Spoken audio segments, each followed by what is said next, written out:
It's not just like you and me, Joey, like small time people. I mean, we're small time in the grand scheme of things, but stuff like NASA, the Federal Reserve, Department of Energy, Department of Justice, these are some big names. The U.S. Senate, right? And that's these higher end frontier, so-called frontier models, especially the Chinese ones, are doing things that we have never seen before. And you cannot convince me this is not at least related to that.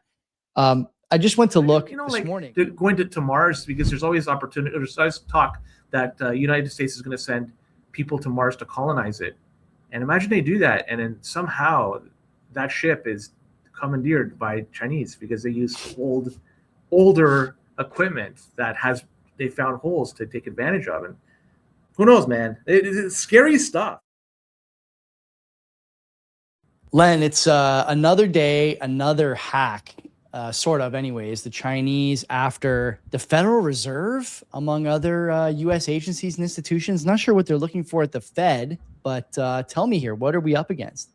And this is like pretty amazing stuff to me, because it shows off that the landscape of warfare is changing, right? Like you got these superpowers like China and the United States. They're fighting, but they're not fighting in a traditional sense. This is like a digital trench that's happening right now, and we're watching this all play out. And not too long ago, like when you think about shady crap that's going on the internet, the notion was always people doing like teenagers maybe getting games that they didn't pay for, or software they didn't pay for, or maybe some groups out there doing ransomware. Things have evolved because we've just learned that the United States government has been under attack for quite some time. And it's from this group that's called QTFY. I could come up with a bunch of funny names for this thing with this acronym, but I'm not going to, because we're going to try to keep this as family friendly as possible. And this group appears to be, at least have ties to China, and they're state sponsored amongst other institutions and countries as well. But China seems to be on board with this and helping them out and keeping them afloat. They're a hacker for service, right? And they do their stuff. And I'm just seeing this all play out, and I can't wait for Netflix to come up with some sort of movie or TV series and all this. It's got to be epic. So this group, what they do, they are working for people, or I guess not maybe people, but institutions or departments like the China Ministry of State Security and also the People's Liberation Army. So even the army is getting involved and purchasing these guys' services. And what they've done, they ended up creating two platforms that help them out to do their craft, and one being called QScan and the other one being QTRouter. And QScan is used to crawl the internet, and it's scanning for those IoT devices that so many people have purchased in the past few years. And these devices, some have vulnerabilities, and the QScan goes out there and finds those devices that have these vulnerabilities. So these are like stuff like home routers that are not very secure, maybe some cameras or some thermostats, something like that, small appliances, whatever. And people want to have stuff automated. They buy this, but they don't think about the security side of it. So they try to compromise these devices, and they make sure all the data which is being stolen from it is then rerouted to the QTRouter. And it's doing so in a way to hide its tracks. And the QTRouter, because it's using that, it's being rerouted in these 130 different countries that are these IoT things are being the devices that are getting the information to us. So it's kind of just hiding the track. It's almost like a dynamic VPN. So it's impossible to find where this information is going to be ultimately going to, because it's being confiscated. The tracks are being covered up as they go to these different countries and so forth. So the scary part is who they were attacking. It's not just like you and me, Joey, like small time people. I mean, we're small time in the grand scheme of things, but stuff like NASA, the Federal Reserve, Department of Energy, Department of Justice, these are some big names. The U.S. Senate, right? And that's scary. The FBI says this hasn't been something that's been going on just for the last few months. No, man, since 2019, they've been tracking this stuff. It started with an attempted breach in NASA, and that failed way back when because NASA was able to patch their vulnerability at the time. But then these projects, these hacks, these attacks, they got more ambitious, they got bigger, they got stronger. They went after defense contractors, they go after energy grids, they go after telecommunication providers, hospitals too, right? Like these are important. We use these on a daily basis, and should they go down, and I'll talk about that in a second, it's going to drastically negatively impact our lives. And so what the DOJ did, they went out and they seized a couple of domains out there, and those were hard-coded domains that the malware was sending the communication to. So if those websites were taken down, which they were, it essentially meant that the information was no longer being routed to the mothership. So they chopped them at the knees, but it doesn't mean they're going to stop there. They'll continue doing their craft. So like I said, this is a kind of digital warfare that's going on. And the stuff, how they're executing this, it's being escalated higher and higher, and it keeps going on and on. So it's not the first time. 2023, the FBI stopped something called a Volt Typhoon. That was a Chinese state-backed botnet, and that was trying to get into critical infrastructure in Western nations. 2024, they stopped the Flax Typhoon. These names, there seems to be some commonality here. And with that, they wiped out a botnet made up of 100,000 of hijacked IoT devices, so very similar to this. Last year, 2025, the FBI, they used remote access commands to purge a bunch of malware on 4,000 U.S. computers that were impacted and affected by a Chinese group. And then earlier this year, 2026, June, the DOJ took down 13 AI-powered consulting websites that were run by foreign intelligence, and they're meant to trick U.S. security clearance holders into leaking the information over there. So the U.S., they're focused on trying to be aggressive here and disrupt things. I get it.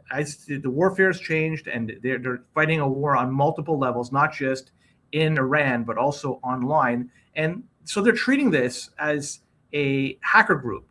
It's not, they're not just like letting this go. And they are treating this with the utmost respect, and they want to deal with it because they believe this is a syndicated crime that is potentially, they're going to be routing a lot of information to China. They're going to try to hunt down their infrastructure, take it down, seize domain names, bring them to their knees, do whatever they can. I get it. And what this all leads to is, it's the flavor of the day. We have AI, and AI is being used in cyber attacks all too often. And again, probably with this one, China's not the only one behind it.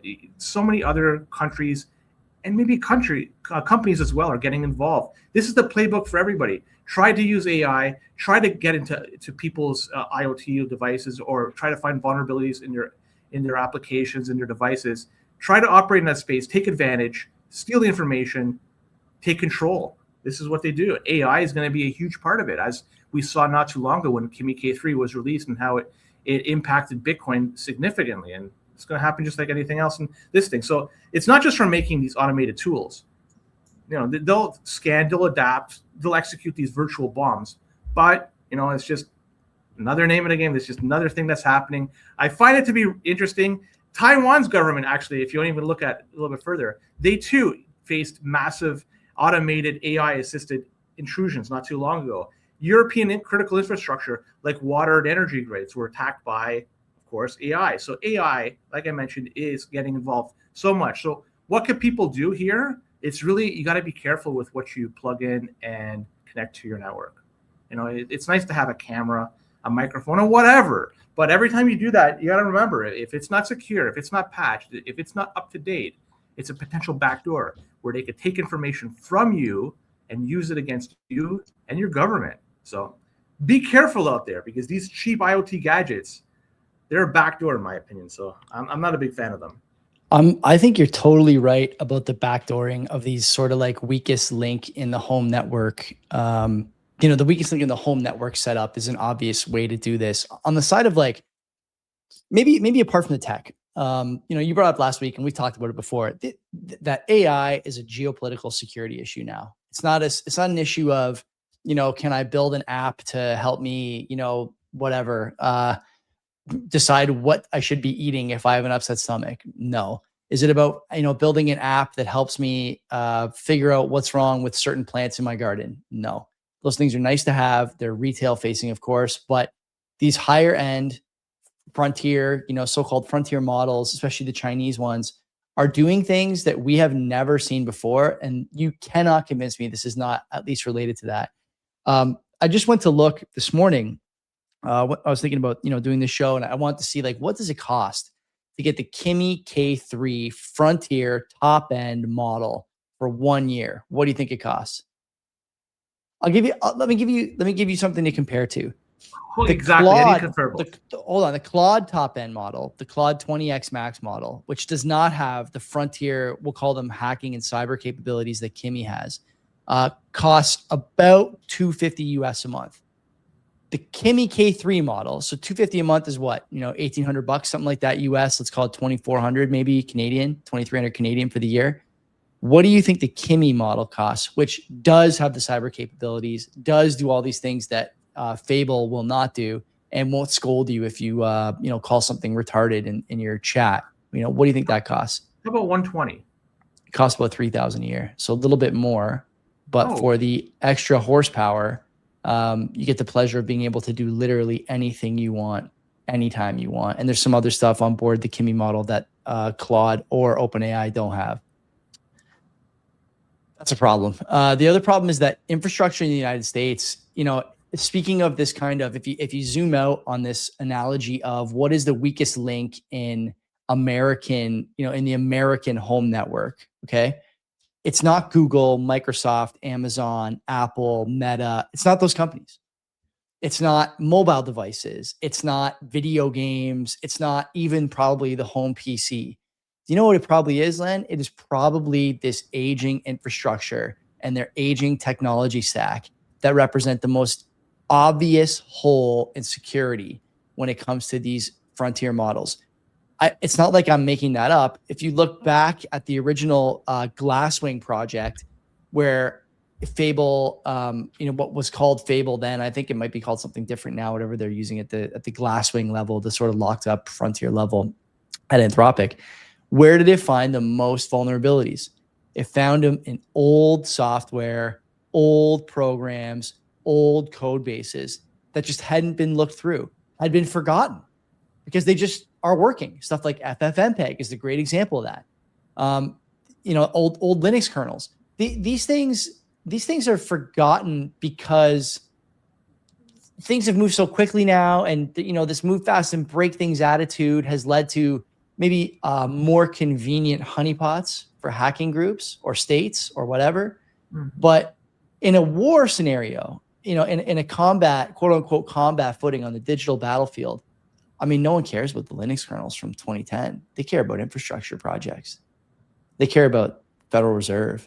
They care about the space program, which, by the way, has a link to SpaceX now, right? NASA and SpaceX work together on some stuff. It's not Elon that's going to get compromised. It's not Twitter. It's not, these private companies. It's not going to be Satya Nadella who's got to give an address saying Microsoft was captured by a foreign state actor or compromised by a foreign state actor. I think it's quite the opposite. I think what you're going to see is the biggest hole being in these organizations and branches of government that just not only have, I think, less talent than the private sector, but also less tech. There's so many reasons why it would be difficult to put up a barrier, cyber or otherwise, to these attacks from state actors.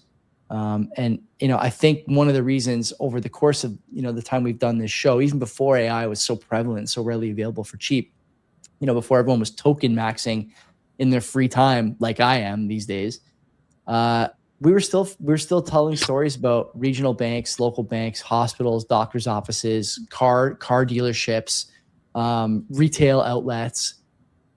These are the places where the problems are, those tech stacks, right? And why are there problems in those tech stacks? Because you cannot take them offline. They are critical infrastructure. You cannot take them offline to upgrade. You cannot take them offline to sweep a code base. You cannot take them offline to make changes. You can't disclose a vulnerability that might affect other parts of your infrastructure because if you take something down, it will tip off the people who are looking into these things. This is you're in a new era, new paradigm here in cybersecurity and cyber prevention and cyber offensives as well. I'm sure the Americans are doing similar stuff like to this, like their Chinese counterparts. And I can't imagine that Canada is not doing it or trying to, no matter sort of how low level you may have been in the kinetic warfare hierarchy, there's no reason you can't be near the top in the cyber warfare hierarchy. The only limitations really are compute and energy. And everyone has enough of both to execute on something like this. That's the scary thing. Places that were just not a threat 10 years ago now. If you have enough horsepower and enough compute and enough, free resources to power that compute, and you don't care about guardrails and the public opinion on data centers and stuff like that, this is what's going to happen. It's going to continue to proliferate. So I want people to be aware of that. And, maybe one last thing here before we wrap it up. What is the American response going to be to this? Like taking down domains, seizing domains, like great. Grabbing hacking groups, great. But like it's starting to feel like whack-a-mole a bit, What are they going to do? Go on the offensive? I don't know. I honestly don't know. They're in a difficult position, and it's not like they don't have threats from all sides trying to get at them. They are the top of the mountain, and when you're there, everybody's trying to be number one. So they are number one, and it's difficult to fend off all challengers, and to make sure you continually be number one. So I don't know what their course of action is to go for. And on top of that, I mean, you were discussing older software, and we've all heard this story. I don't know if there's any truth to this, but bank ATMs are running like Windows NT or Windows 3.1 stuff from the 90s. Yeah, stuff from the 90s. These are so old. And then a lot of it's not a lot. I've heard of bank software running on Fortran. This is software from the 60s and 50s, or 60s, I think it was. So, yeah. And then if you go even further, and my mind was racing as you were discussing, because if you look at even a space race, and typically what they, at least in the older days, what they tended to use was stuff that's been tried, tested, and true in spacecraft, because then there'll be redundancies that built in, because you don't have any opportunity to fix things on the fly. You've got to make sure you're using stuff that's just been through the ringer a million times, but something that's old might have bugs that have never been patched. So who knows? I mean, there could be stuff that they're putting into spacecraft right now that could be potentially that they could be targeted somehow. Imagine, like they're going to Mars, because there's always opportunity. There's always talk that United States is going to send people to Mars to colonize it. And imagine they do that, and then somehow that ship is commandeered by Chinese because they use older equipment that they found holes to take advantage of. And who knows, man? It's scary stuff. Like they could really show their power and take control over people's lives from a remote location and screw over people. So don't want to mess with China, man. But no, the panda's been busy. Let's get out of here. Thank you for watching. Thank you for subscribing and liking the video, leaving a comment, telling us how smart we are, how dumb we are, what we missed. We appreciate all your comments, no matter how kind or how mean. accessofeasy.com. You can sign up for the newsletter, get all the stories from every week. easydns.com for all your registrar needs. CanadianBitcoiners.com if you want to listen to Len and I talk about Bitcoin, the economy, and some other stuff going on in Canada and the world. And of course, ready.ca for high agency Canadians thinking about what might be next for them in the Great White North. Till next time, friends, take care of yourself. Take care.